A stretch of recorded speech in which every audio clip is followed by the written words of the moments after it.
Welcome to Global World, your trusted source for breaking headlines, global insights, and sharp analysis from around the world. If you're new here, don't forget to hit that subscribe button and turn on notifications so you never miss an update. The world watched in shock as the news broke, sending ripples of disbelief and uncertainty across continents. In living rooms, cafes, and public squares, people gathered around screens, their faces illuminated by the glow of breaking headlines. The story unfolding in Venezuela was unlike anything seen in recent memory, a dramatic, high-stakes operation that would change the course of a nation.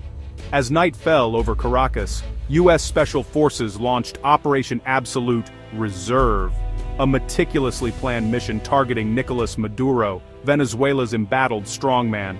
The city, already tense from years of political turmoil, was plunged into chaos as helicopters thundered overhead and armored vehicles rolled through the streets. The world's attention was fixed on the Venezuelan capital, where the fate of a regime and a people hung in the balance. In under 3 hours, the operation reached its climax. Maduro and his wife, Celia Flores, were captured near Fort Tiuna, the heavily fortified heart of the Chavista regime's military power. The speed and precision of the raid stunned observers, as elite forces moved swiftly through one of the most secure compounds in the country. The operation was massive in scale, involving over 150 aircraft, including advanced U.S. jets that dominated the skies above Caracas. The fighting was fierce and brief, but the cost was high. At least 40 Venezuelan soldiers and civilians lost their lives, and several American operatives were wounded in the crossfire. The city awoke to the aftermath, smoldering vehicles, shattered windows, and a sense of disbelief. With the mission complete, Maduro and Flores were swiftly transported under heavy guard to a waiting aircraft. Their destination, the Brooklyn Detention Center in New York, where they now face U.S. federal charges of narco-terrorism and conspiracy. The world watched as images of the once powerful couple in handcuffs flashed across international news. Maduro's defense team has called the operation an act of kidnapping, denouncing it as a violation of international law. But the U.S. government points to a long-standing indictment and a $25 million bounty that had been placed on Maduro's head, arguing that justice has finally caught up with the Venezuelan leader. Protests erupted, both in support of and against the operation, fueling a heated debate on the world stage. The raid has left a power vacuum in Caracas, with government buildings standing empty, and the Venezuelan flag flying at half-mast. International leaders have convened emergency summits, and diplomats at the United Nations are locked in tense debate over the legality and far-reaching consequences of America's bold intervention. The future of Venezuela's government, and its place in the world, remains uncertain. Across Venezuela, ordinary citizens grapple with fear, hope, and confusion. Families huddle around televisions, anxious for news of what comes next. The fate of Venezuela, and its people, now hangs in the balance, as the world waits to see what the dawn will bring. With Nicolas Maduro now in U.S. custody, Venezuela faces a turning point that few could have predicted just months ago. The sudden power vacuum has sent shockwaves through the country's political establishment and left ordinary citizens wondering what comes next. Delcy Rodríguez, Maduro's fiercely loyal and combative vice president, was swiftly sworn in as interim leader. Known for her sharp rhetoric and unwavering support for the Chavista movement, Rodríguez has long been a controversial figure both at home and abroad. As she took the reins of power, Rodríguez signaled both defiance and pragmatism. She immediately ordered crackdowns on suspected collaborators and opposition figures, determined to stamp out any sign of dissent or instability. Yet, in a surprising move, she also publicly called for dialogue with the United States, suggesting a willingness to negotiate even as tensions remained high. Washington unexpectedly has shown a willingness to engage with Rodríguez, sidelining opposition leaders it once championed. This shift has upended years of U.S. policy in the region. President Trump's administration now appears to favor stability and oil security over immediate regime change, prioritizing American economic interests in the face of global uncertainty. For Venezuela's opposition, this new reality feels like a betrayal. Many who risked everything for change now find themselves sidelined and disillusioned.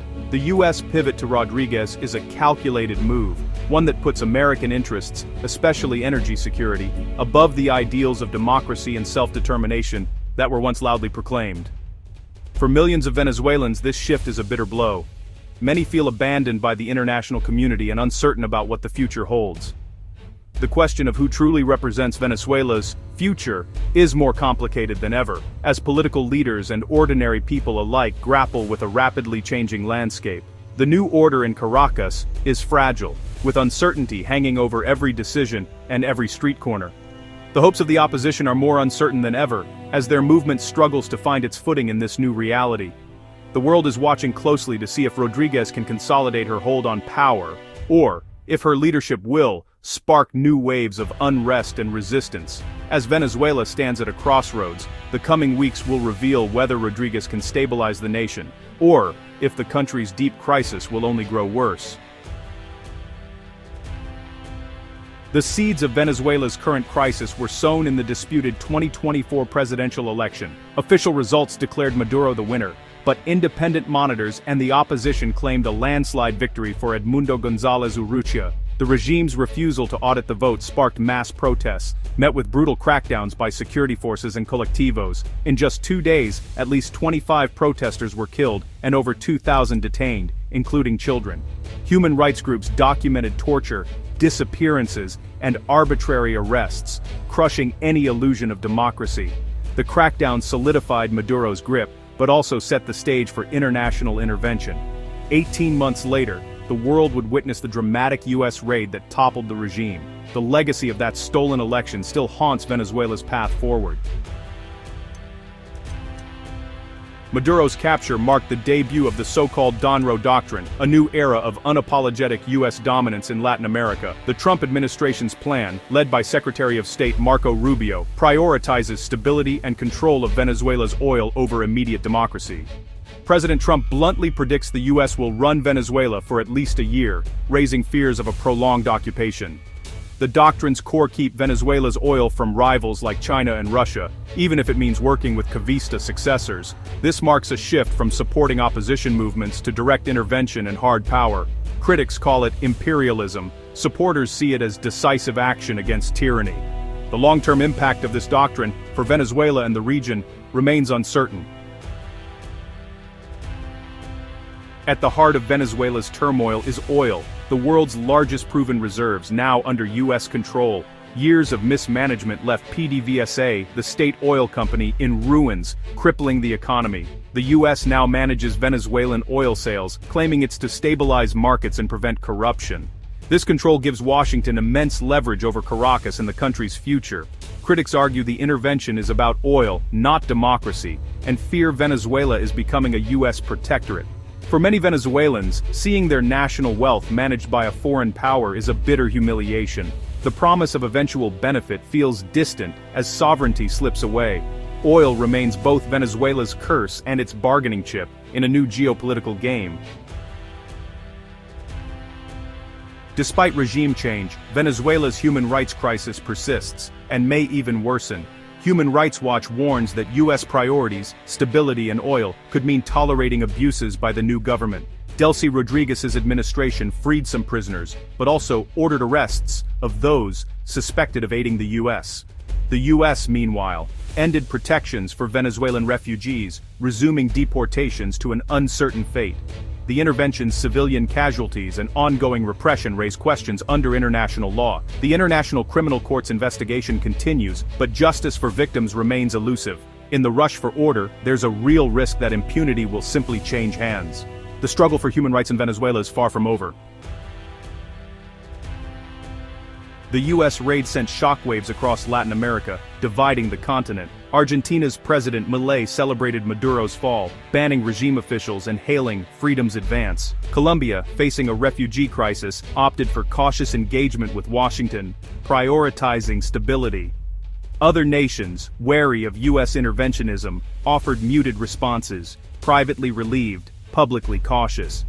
Maduro's allies, Cuba, Russia, China, condemned the operation, but their influence is now limited. The Organization of American States has been sidelined as U.S. unilateralism reshapes the region. The hemisphere is fractured, some align with the U.S., others watch warily, uncertain of what comes next. The Donro Doctrine has redrawn the map of power in Latin America.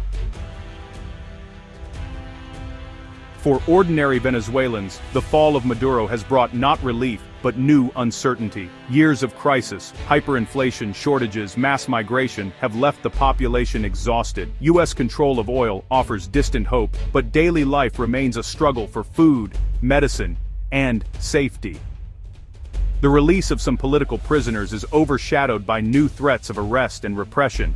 Fear and suspicion run high. Neighbors are wary of each other's loyalties. The exodus continues, as millions seek stability abroad. Those who stay face a government demanding loyalty and a foreign power controlling their wealth. The promise of stability is tempting, but comes at the cost of sovereignty and democracy. For Venezuelan families, the future is more uncertain than ever. Venezuela stands at a crossroads, its people facing uncertainty and hope in equal measure. Years of political turmoil, economic hardship, and international pressure have brought the nation to a pivotal moment. The choices made now will echo for generations. Its future is being shaped by powerful forces both inside and outside its borders, by the will of its citizens, the ambitions of its leaders, and the interests of foreign powers watching closely. One possible scenario is that the Rodríguez government consolidates power, perhaps with the backing of the United States and other international actors. This could bring a sense of order and stability to the country, but it may come at the cost of democratic freedoms and open political debate. In this vision, order is restored, but the voices of dissent risk being silenced, and the dream of a truly representative democracy may fade. Another scenario is far less stable.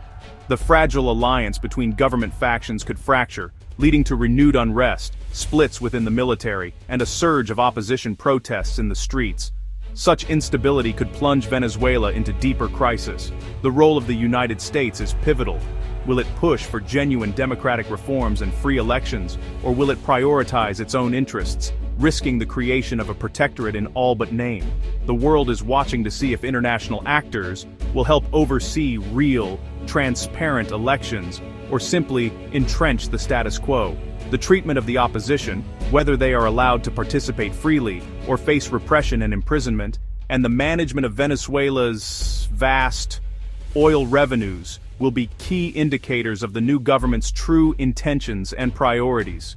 Regional and global reactions will be swift and decisive, shaping whether the current order holds or unravels under pressure.